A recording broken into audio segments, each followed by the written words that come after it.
revolver থাকতেই পারে গুলি করছিল বলে ঢাকায় ঢাকায়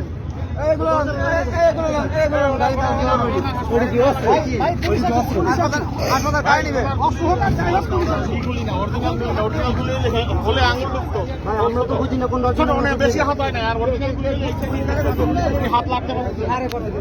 কাগজ দিল কেনা ওই কাগজ দিছে আমারে ওইটা কে দিছে আমারে ওইটা কে দিছে আমারে ওই কাগজ কে দিল ওই কাগজ কে দিল